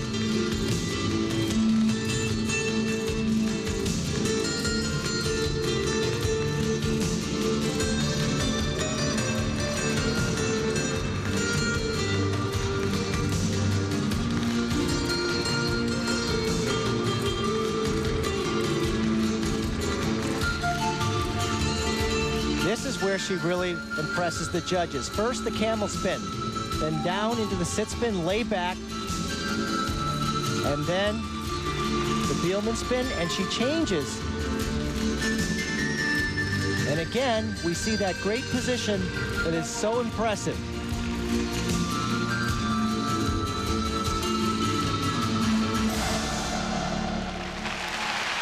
Well, if she's trying to send a message to her competitors, she certainly just did so with that program. Very secure and solid. Secure, I think, is the word, Peter, and you hit it right on the head. I mean, more secure now and happier than she's been in a long, long time. A couple of years ago, almost quit the sport. She was so frustrated with her performances, came back strong last year, and even stronger now this season.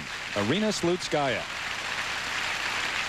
This is the best I've seen her do this combination. The reason being she stays so nice and straight, and she lands perfectly where she should be on the blade. A really nice back position there. And what generates that rotation is the feet coming together like that, and then the left foot going slightly back, preparing her for the double loop. Very nice. And this is the triple flip, that right foot picking in, getting her up in the air. I really like her air position, giving her a stable landing. And this is just terrific. The changes of position, the flexibility that she shows. And look at this spin does not really drop off in speed. She's able to generate and go faster as she does the spin. Really nice. Now the first of 2 sets of marks for Arina Slutskaya alongside Zhana Gromova, her coach since she was 6 years old. Maria Butirskaya on the ice. Little snack before she's about to take on Slutskaya in the short. 5.7s, 5.8s for required elements. This is really going to be a great competition because now Butirskaya knows how well she has to skate. Really, Slutskaya has left her no room to make mistakes. These are solid scores. And now for presentation, couple of 5.7s, the rest 5.8s once again. So even though she's the first lady on the ice, they've left some room, but not much at the top at all. Good start for Arina Slutskaya. Up next, Irina's longtime rival from Russia, the 6-time Russian national champion, Maria Butirskaya, skates when we come back. Back in Japan, the NHK Trophy continuing now, the ladies short program. Terry Gannon, Peter Carruthers with you. Very high marks so far for Arina Slutskaya. Now it is up to Maria Butirskaya, the first Russian lady ever to win a world championship. That was in '99, but she has lost 4 consecutive times to Slutskaya.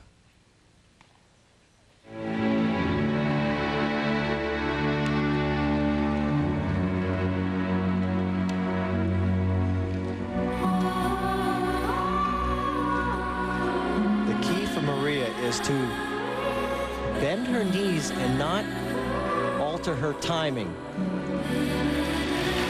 Triple Lutz, double toe loop, that was fine.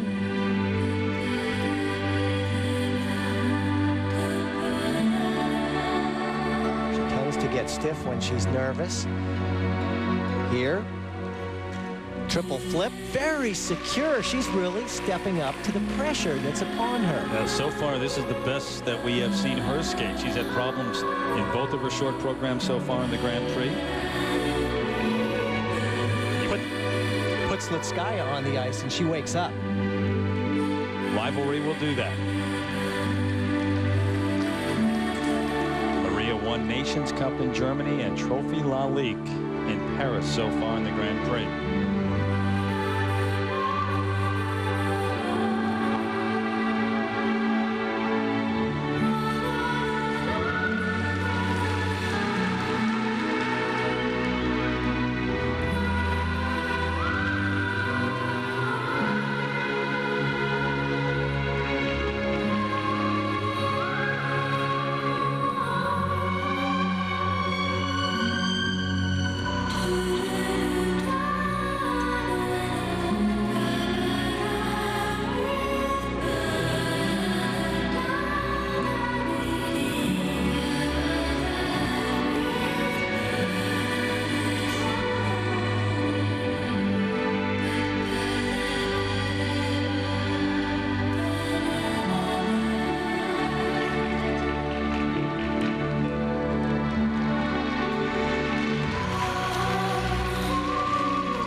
What a great short program from Maria Butirskaya, and where she edges out Slutskaya is the passion that she shows when she skates, the expression, the maturity. She really kind of takes over in that department. Best short program we have seen this year from the 28-year-old elegant mature veteran from Moscow. She's trying to win the NHK Trophy for the 3rd consecutive year.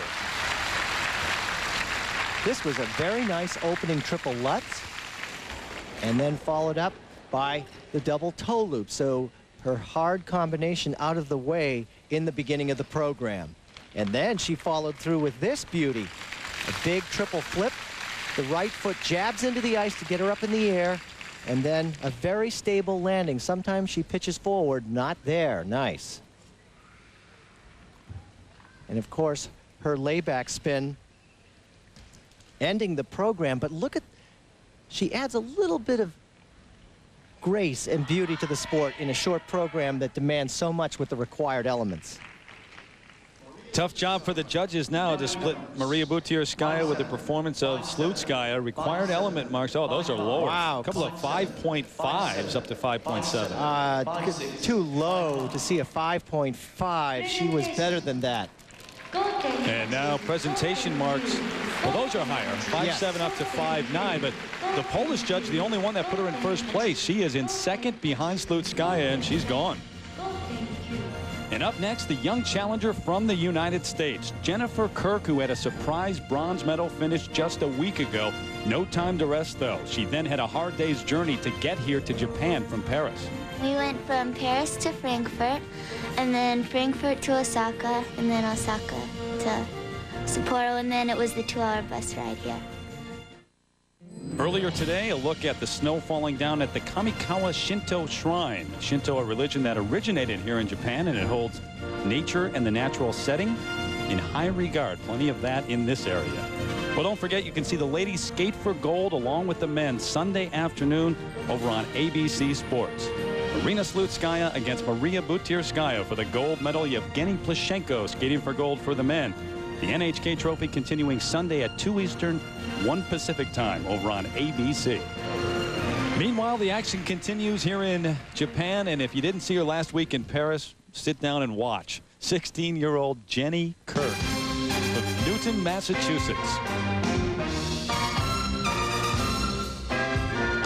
Her music from the musical Evita, performed by Madonna, and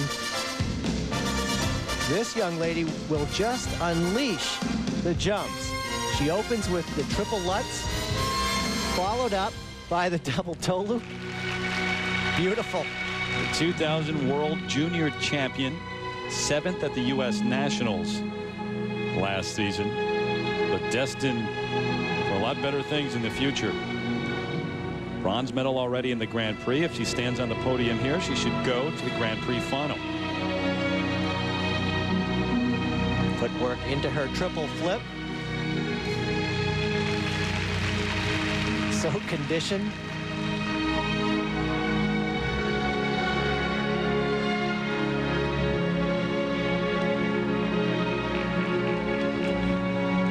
Remember, from the ages of 6 to 12, she trained with the Boston Ballet, and this has really given her a terrific foundation. Look at the extension on the spiral sequence.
That's what you call selling your program, Terry. Nothing affects her. No.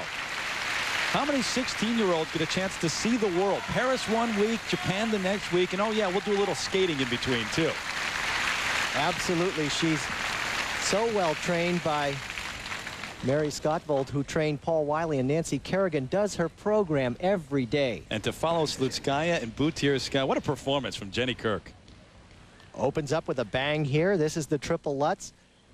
Right foot picking in. She will eventually want to get a little more height on that, but she's got the ability to really spin fast without the height at this point because she can bring her legs and arms in so fast. And she does that again here with the triple flip. Really tight rotation. Nice. Look at the extension on the end and going right into a nice step out of that jump.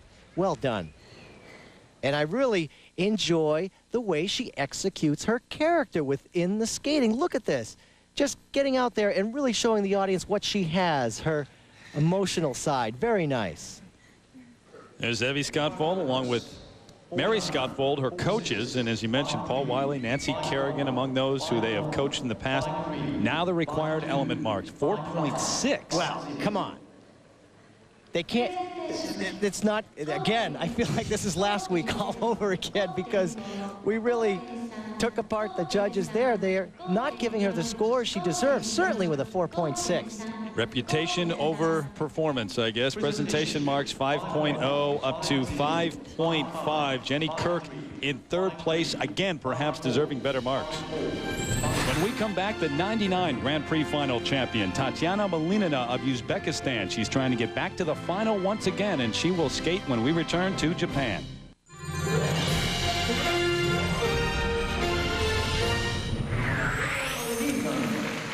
The ladies' short program continues here at NHK Trophy as one of the skaters, Jenny Kirk, is trying to edge out for a spot at the Grand Prix final, takes the ice. Tatiana Malinina of Uzbekistan, the 27-year-old who for a long time now has lived and trained in Dale City, Virginia.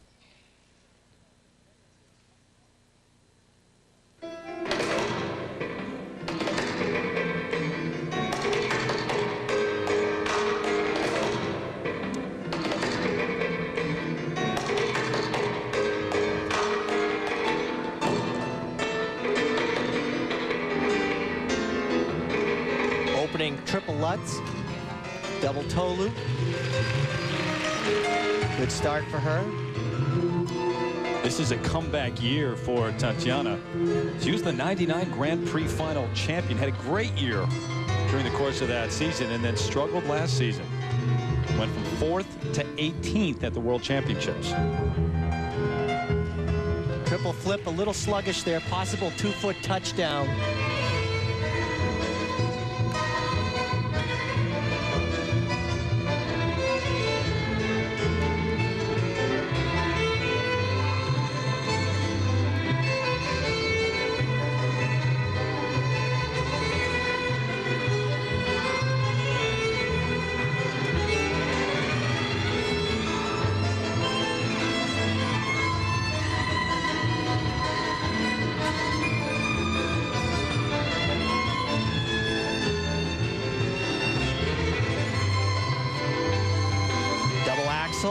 She's a lot more sure of herself this year in her skating. Last year really having a lot of trouble, but she's gained the confidence she needs to go out and execute. She had a lot of injuries last season too. She had a groin injury, she had a cyst removed from her left heel. That kept her off the ice for a long time and barely missed qualifying for the Grand Prix final by the vote of one judge in the final competition here at NHK.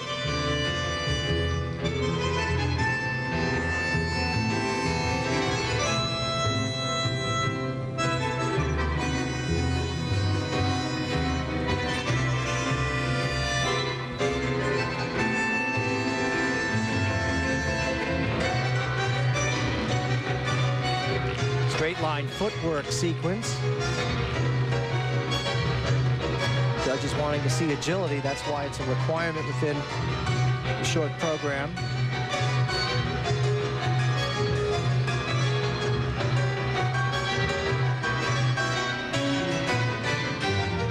And her toe could be turned out on that layback spin. But much better for her this year.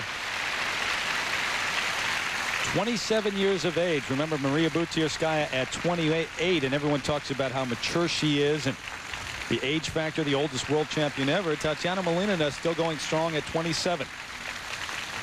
This got off to a good start, the triple Lutz jump, and she really carries through for a good double toe loop here. The jump combination that can be so treacherous for these ladies. Now, this is the triple flip. Right foot gets her up into the air. But right there, you could see a slight touchdown, so 1 or 2/10 of a point. That is, touchdown with her other foot. Now, do you really think the judges follow those guidelines? Well, 5-7. they don't. 5-9. No. 5-6. 5-3. And 5-4. it's clear that 5-4. 5-3. Jenny Kirk was not going to be ahead of Malinina here. Malinina was good, but not as good as Kirk. You saw the first set of marks. Now the presentation marks coming up. Both sets higher than those of Jenny Kirk. 5.3 to 5.7. The only judge to put Malinina in 4th behind Jenny Kirk, the judge from the USA. So right now, Tatiana Malinina moves ahead of Kirk into 3rd place. And up next, one of the hometown skaters, Fumi Suguri, the 19-year-old from Japan, is next. Right now, it's Arina Slutskaya in the lead over Maria Butyrskaya, then Tatiana Malinina ahead of Jenny Kirk as Fumi Suguri takes the ice, the 19-year-old from right here in Japan. Actually, she's been skating well, looking very good in practice.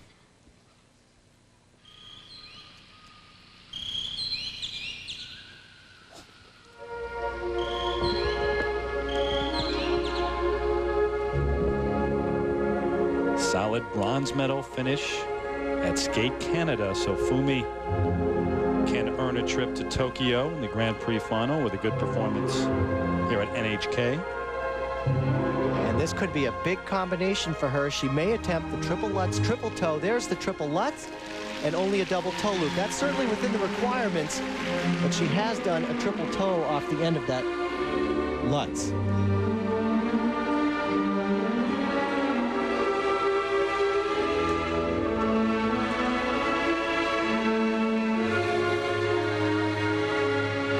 Skating into the triple flip. Nice job, really solid. And I like the speed that she has.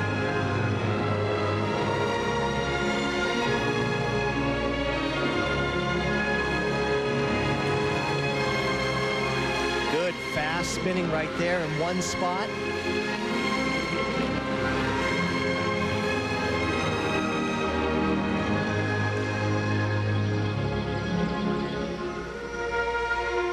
She's coming off a tough season, which was full of injuries, and saw her only grab a bronze medal at the Japanese National Championships. But after the bronze medal at Skate Canada, she wasn't scheduled to compete here, but the federation here in Japan made sure she entered this competition because she does have the chance to go to Tokyo.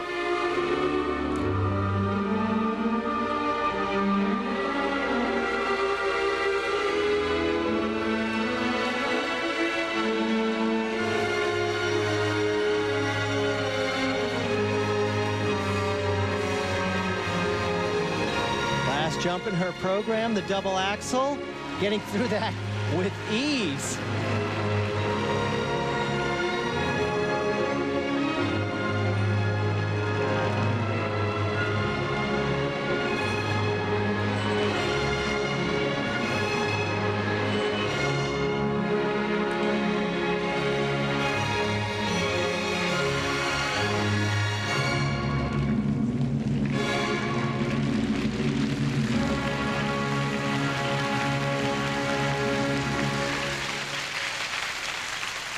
Well, I'll tell you, that was a very good performance.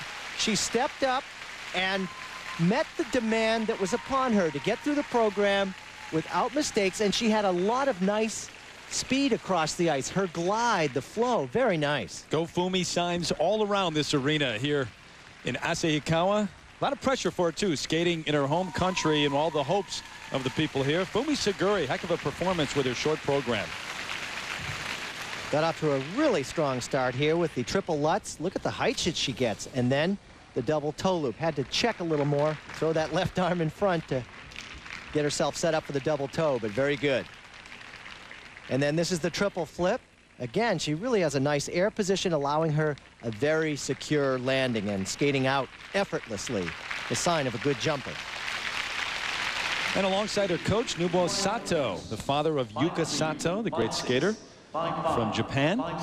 First set of marks now. Required elements 5.3 up to 5.7. Well, I don't understand the 5.3. The performance was much better than that, but it is nice to see a 5.7 from Japan, and it's called for in this case. Hard to pick that performance apart. And presentation marks 5.4 up to 5.7. So those are good enough to put Fumi Saguri into third place, and that is critical as she tries to get to the Grand Prix final and beat Melina and Jenny Kirk of the U.S. for that spot. And up next, the final skater here in the ladies short program, the 20-year-old from San Pedro, California, Angela Nikodinov, is next.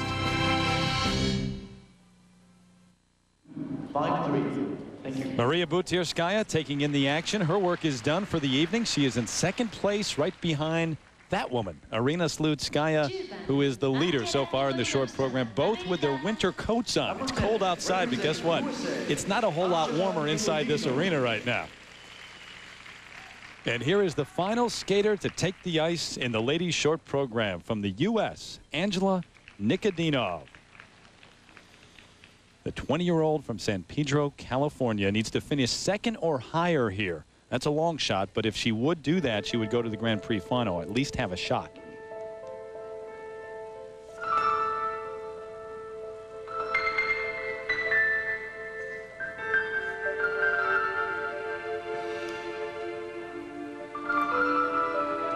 The advantage she has is skating last. Judges no longer reserve marks for anyone. So if she can turn in a solid performance, things could go well for her. But it begins here with the triple Lutz, double toe loop, very secure. You know, Peter, a disappointing finish for her at Skate America. She placed 5th, but she really impressed everyone. Number one with her fitness level this year. Much better equipped to take on a long season. Worked out a lot in the summer. Also her presentation skills. She has since changed coaches from Richard Callahan back to Lake Arrowhead, California. She did a double flip there. You can do a double jump, but of course a triple will get you more credit.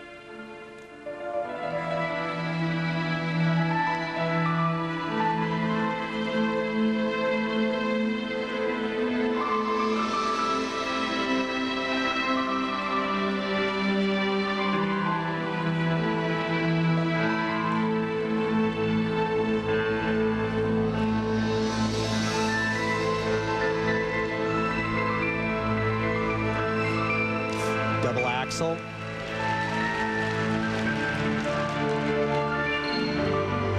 The connecting work that she has in between the jumps is definitely improved over last year.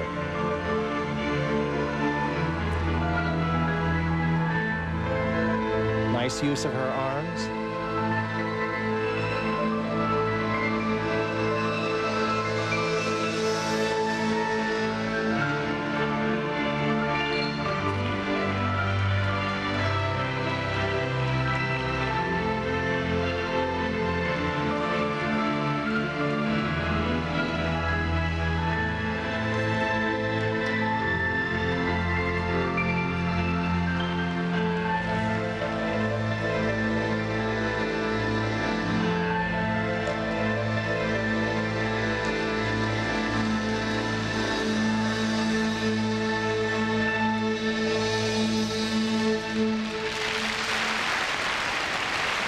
An improvement, but she's got to be saying to herself, why did I miss that triple flip? She really wanted it. She needed that. But she missed the toe on the takeoff when she jabbed the foot in. Timing was wrong, and she only did a double. But still, She has improved with her artistry for sure. And not really concerned with the Grand Prix final at this point, really trying to get ready for the U.S. Championships in Boston. Angela Nikodinov. What happens here is the timing is wrong. The toe jabs in, but it really doesn't give her the vaulting action that she needs to complete the triple. But she really had a nice start with this triple Lutz.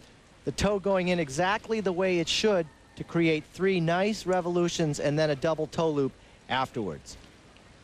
Yelena Cherkasskaya, now her coach. She has been her choreographer, but now she's handling both roles, as I mentioned, out in Lake Arrowhead, California. First set of marks now, 5.0 to 5.4. Well, had she done that triple flip, these scores would have been higher. Not bad at all for Nikodinov for required elements.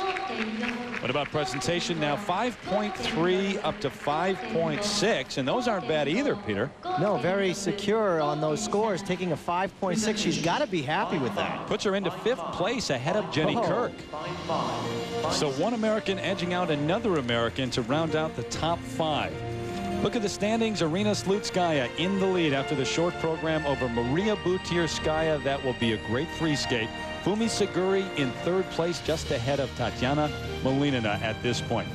And don't forget, you can catch the free skate for the ladies as well as the finals for the men Sunday afternoon over on ABC Sports. We'll be with you at 2 o'clock Eastern, 1 Pacific. And Friday evening, the finals for the pairs and ice dancers over on Lifetime.